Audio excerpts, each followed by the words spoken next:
नमस्कार, आपण पाहता हिरकणी न्यूज. हिरकणी न्यूज प्रत्येक क्षण ताज्या घडामोडी आणि महत्त्वाच्या प्रत्येक बातमीसाठी नेहमी तत्पर. साताऱ्यात अमेरिकन नागरिकांना गंडवणारे सायबर जाळे उद्ध्वस्त. अमेरिकेतील नागरिकांना ऑनलाईन माध्यमातून फसवणूक, डॉलरमध्ये पैसे उकळणाऱ्या एका बेकायदा कॉल सेंटरचा पर्दाफाश सातारा पोलिसांनी केला आहे.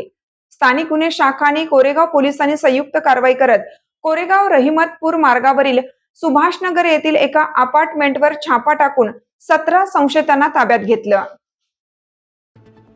यातील 5 जणांना अटक करण्यात आली आहे. या कारवाईत सुमारे 35,34,000 रुपयांचा मुद्देमाल जप्त करण्यात आला असून त्यात रोख रक्कम, लॅपटॉप, मोबाईल आणि अमेरिकन नागरिकांचा डेटा समाविष्ट असल्याची माहिती पोलीस अधीक्षक निखिल पिंगळे यांनी दिली.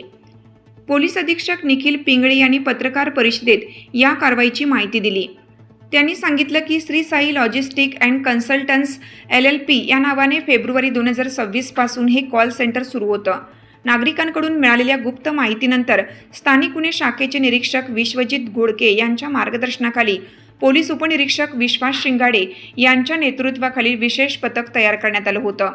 पोलिसांनी केलेल्या छाप्यात कॉल सेंटरमधून मोठ्या प्रमाणात इलेक्ट्रॉनिक साहित्य, अमेरिकन नागरिकांचे संपर्क तपशील आणि 21 लाख रुपयांची रोख रक्कम हस्तगत केली.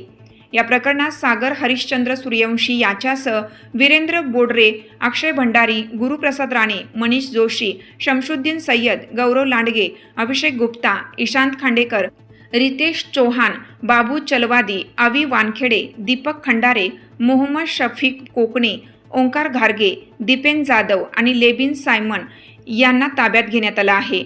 याशिवाय 4 महिलांचीही चौकशी सुरू असल्याचे पोलिसांनी स्पष्ट केलं. हे सर्व संशयित मुंबई आणि आजूबाजूच्या परिसरात राहणारे आहेत. करा आणि सबस्क्राइब करायला विसरू नका आणि रहा अपडेट.